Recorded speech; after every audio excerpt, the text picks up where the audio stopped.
नमस्कार सभी को। आपने देखा होगा कि अंडे को उबालने पर वो कठोर हो जाता है। ऊष्मा से उसकी संरचना बदल जाती है। क्या आपको लगता है अगर हम इसे ठंडा करें तो ये वापस अपने मूल रूप में आ सकता है? हमने अभी अभी किस प्रकार की अभिक्रिया की है, आइए जानते हैं। इस वीडियो का मुख्य उद्देश्य तो भिन्न प्रकार के परिवर्तनों को विस्तार से समझना है जो हमारे आसपास होते रहते हैं। उत्क्रमणीय परिवर्तन, वो परिवर्तन जिनमें किसी उत्पाद को वापस उसकी मूल अवस्था में परिवर्तित किया जा सकता है, उत्क्रमणीय परिवर्तन कहलाते हैं।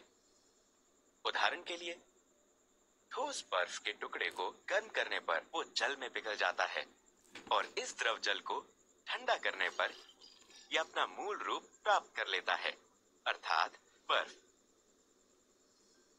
अनुत्क्रमणीय परिवर्तन, कॉपर सल्फेट का कुछ विलयन लें। इसमें कुछ लोहे की कीलें डालें। आयरन कॉपर सल्फेट के विलयन से अभिक्रिया करके हरा आयरन सल्फेट विलयन बनाता है और भूरा कॉपर कीलों पर निक्षेपित हो जाता है। क्या कीलों पर लगे कॉपर के इस आवरण को फिर से कॉपर सल्फेट में परिवर्तित कर सकते हैं? नहीं, ये संभव नहीं है।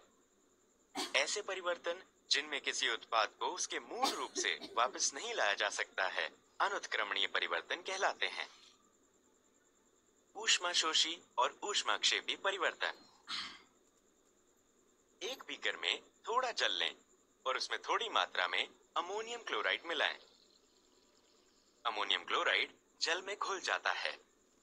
बीकर के किनारों पर संघनित जल की बूंदें दर्शाती हैं कि ये ठंडा हो गया है। ऐसा इसलिए है क्योंकि अमोनियम क्लोराइड परिवेश से ऊष्मा को ग्रहण करता है। ऐसे परिवर्तन जिनमें अभिक्रिया के दौरान ऊष्मा का अवशोषण होता है, ऊष्मशोषी परिवर्तन कहलाते हैं। इसके विपरीत, लकड़ी जलाने और ईंधन के दहन से अधिक मात्रा में ऊष्मा ऊर्जा मुक्त होती है। ये एक ऊष्माक्षेपी परिवर्तन है। ऐसे परिवर्तन जिनमें अभिक्रिया के दौरान ऊष्मा मुक्त होती है, ऊष्माक्षेपी परिवर्तन कहलाते हैं। अब एक परिवर्तन पर विचार करते हैं, जैसे माचिस की तीली का जलना। ये एक तीव्र रासायनिक, ऊष्माक्षेपी और अनुत्क्रमणीय परिवर्तन है। इसी तरह बर्फ के पिघलने को तीव्र भौतिक, ऊष्माशोषी और उत्क्रमणीय परिवर्तन में वर्गीकृत किया जा सकता है।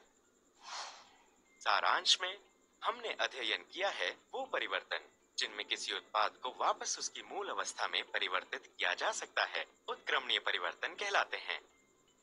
वो परिवर्तन जिनमें किसी उत्पाद को उसकी मूल अवस्था में वापस नहीं लाया जा सकता है, अनुत्क्रमणीय परिवर्तन कहलाते हैं। वो परिवर्तन जो परिवेश से ऊष्मा ऊर्जा को अवशोषित करते हैं, ऊष्माशोषी परिवर्तन कहलाते हैं। जबकि वो परिवर्तन जिनमें ऊष्मा ऊर्जा को परिवेश में मुक्त किया जाता है, ऊष्माक्षेपी परिवर्तन कहलाते हैं। दैनिक जीवन में हम किण्वन प्रक्रिया का उपयोग करके दूध को दही में परिवर्तित करते हैं, लेकिन क्या हम उस दही को फिर से दूध में बदल सकते हैं? ये जानने के लिए उत्सुक हैं कि किस प्रकार का परिवर्तन हुआ है? आइए हमारे आगामी वीडियो